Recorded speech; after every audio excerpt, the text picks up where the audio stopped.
Hello friends, today we will know about the method of genome sequencing. We will discuss about how sequencing of the entire genome of any organism, whether it is newly identified coronavirus, bacteria or any other living organism is carried out. But before that I will tell you what is genome sequencing.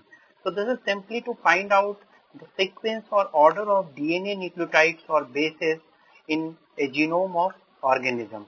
We will try to understand this complex process of genome sequencing in few simpler steps.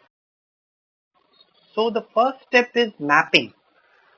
To start the genome sequencing project, firstly researchers built the maps of human genome.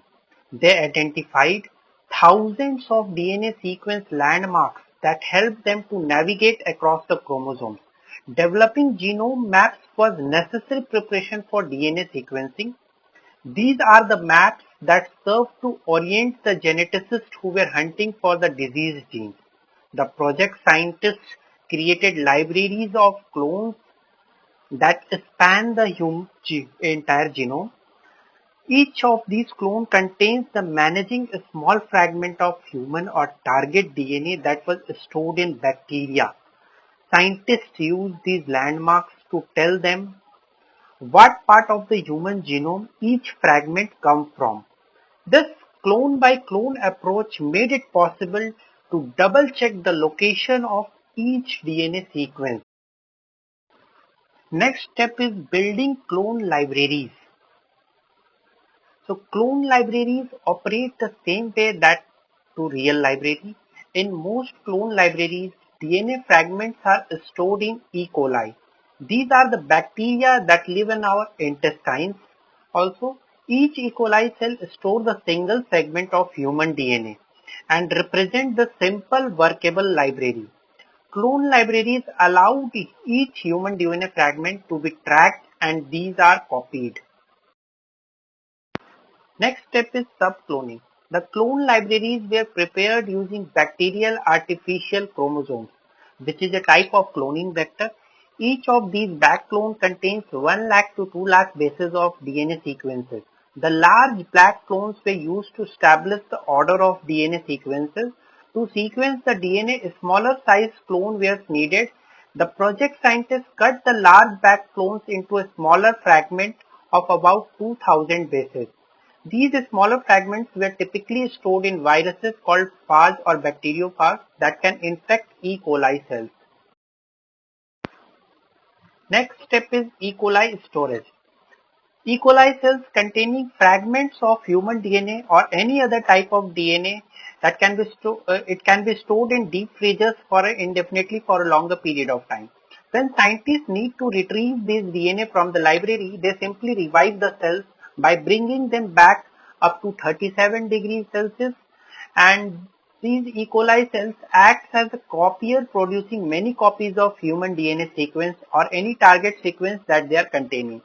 To prepare the sequence DNA, a clone of cells containing the same fragment of DNA is released into a broth, nutrient broth, and the cells are shaken vigorously to provide them air. This causes them to divide rapidly about once every half an hour.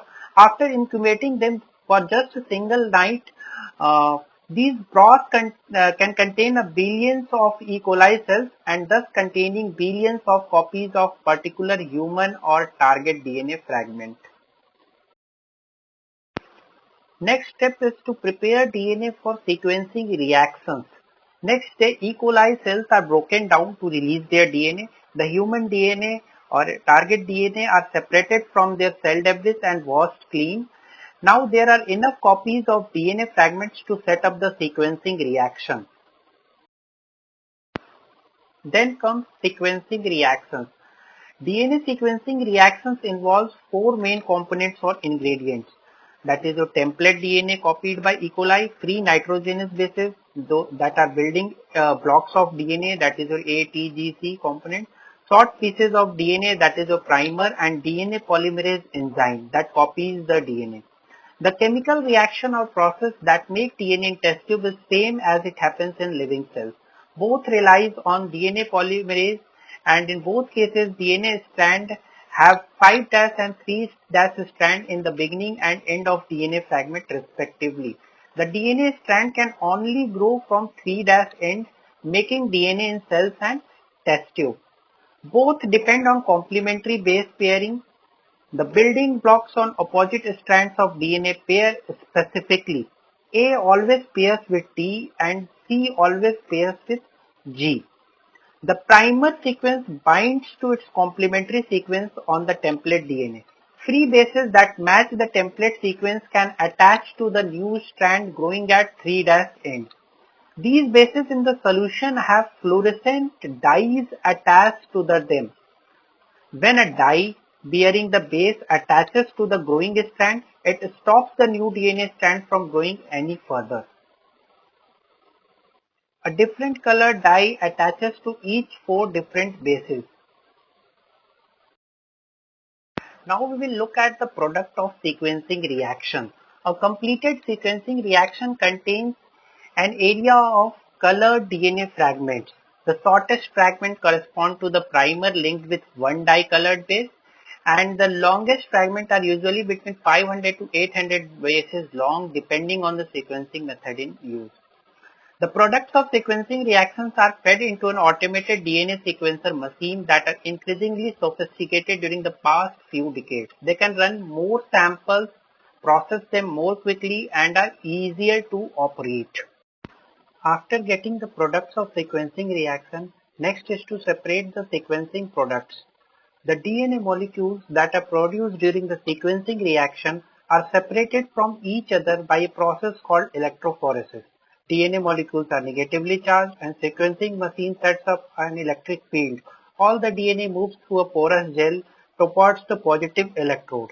The gel acts like a sieve where the shorter DNA fragment moves more quickly through the holes of the gel as compared to the larger DNA fragments. After separating the products, next step is to read the sequencing products. As each DNA fragment reaches the end of gel, the laser excites its fluorescent dye. Camera detects the emitted light and passes that information to a computer. One by one, machine records the colors of DNA fragments that pass through the gel.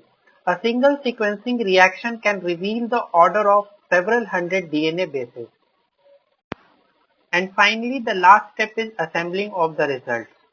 A computer program integrates the data from individual sequencing reactions. It detects the DNA fragment overlaps, and these many overlapping reads are needed to generate the uninterrupted sequence of original stretch of DNA. During the genome project, every base pair of DNA is sequenced multiple times. Some stretches of DNA are easy to read and needed to be sequenced for lesser number, while other stretches of DNA are more difficult to read, and that's why they are sequenced for more number. During the Human Genome Project, the scientists tried more than 50 million sequencing reactions. A large number of scientists and labs worked on this project across the globe. Thank you for watching. Hope you liked the video. I will try to come up with a few more complex topics in a simpler way. Till then, stay tuned and subscribe the channel for more updates.